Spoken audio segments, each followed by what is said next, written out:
Assalamualaikum warahmatullahi wabarakatuh. Apa kabar anak-anak ibu semua? Alhamdulillah luar biasa, tetap semangat, Allahu Akbar. Nah, sebelum kita memulai pembelajaran kita hari ini, alangkah baiknya kita membaca doa terlebih dahulu. Angkat kedua tangan, baca basmalah. Bismillahirrahmanirrahim. Rabbi zidni ilman warzuqni fahman. Ya Allah, berikanlah aku ilmu dan kepandaian yang bermanfaat. Amin. Nah, anak-anak ibu semua, masih ada yang ingat nggak minggu kemarin kita belajar tentang apa ya? Iya, minggu kemarin kita belajar tentang tanaman hias. Nah, minggu ini kita juga masih belajar tentang tanaman hias. Kira-kira anak-anak ibu semua ada yang tahu nggak jenis-jenis tanaman hias itu apa aja sih? Nah, jenis-jenis tanaman hias itu ada bunga mawar, bunga sepatu, bunga kertas, bunga melati, bunga dahlia, dan masih banyak lagi lainnya. Nah, hari ini kita akan belajar tentang bunga matahari. Ibu mau bertanya nih, siapa yang pernah lihat bunga matahari sebelumnya? Hayo, siapa yang di rumahnya memiliki bunga matahari? Nah, bagi yang belum pernah melihat bunga matahari, kita akan melihat gambar bunga matahari. Ini dia gambar dari bunga matahari. Nah, sekarang ibu mau bertanya nih kepada anak-anak semua.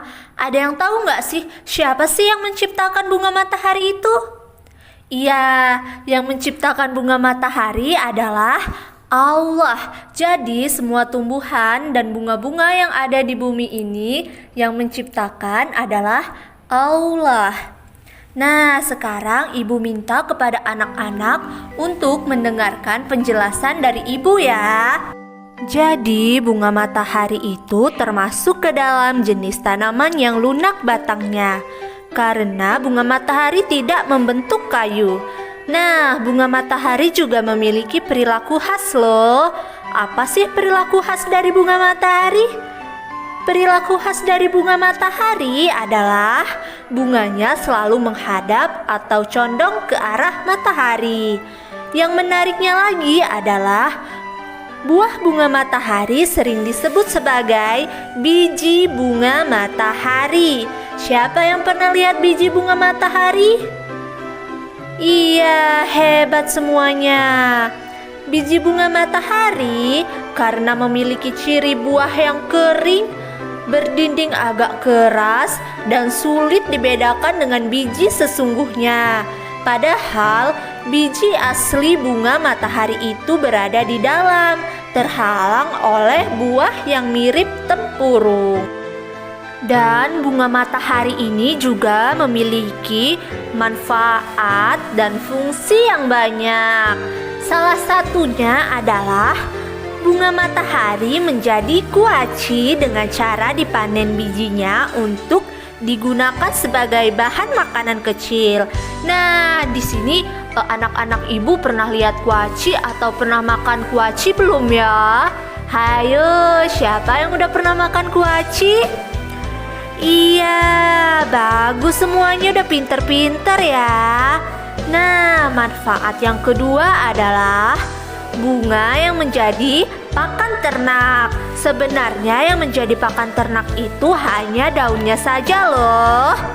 Nah, manfaat yang ketiga adalah bunganya yang dijadikan sebagai tanaman hias. Iya, yang di rumahnya punya bunga matahari itu termasuk sebagai tanaman hias. Biar apa ya? Biar rumahnya tampak segar, tampak bagus, indah dipandang. Iya, siapa ayo yang punya bunga matahari di rumahnya? Nah, manfaat selanjutnya, bunga matahari ini dapat menghasilkan minyak. Minyaknya ini dapat digunakan untuk obat kolesterol. Nah, anak-anak, ini adalah gambar dari bagian-bagian bunga matahari. Ayo kita lihat semuanya.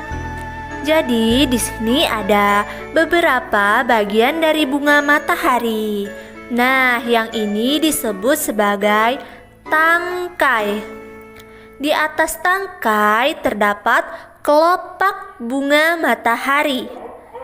Selanjutnya ada mahkota. Nah, mahkotanya warna apa ya? Iya, mahkotanya warna kuning. Kemudian setelah mahkota ada apa? Setelah mahkota ada putik. Kemudian ada benang sari. Nah, pembelajaran kita hari ini cukup sampai di sini ya. Ibu harap anak-anak merasa senang dan selalu mengingat apa yang kita pelajari hari ini. Ibu ucapkan terima kasih. Wassalamualaikum warahmatullahi wabarakatuh.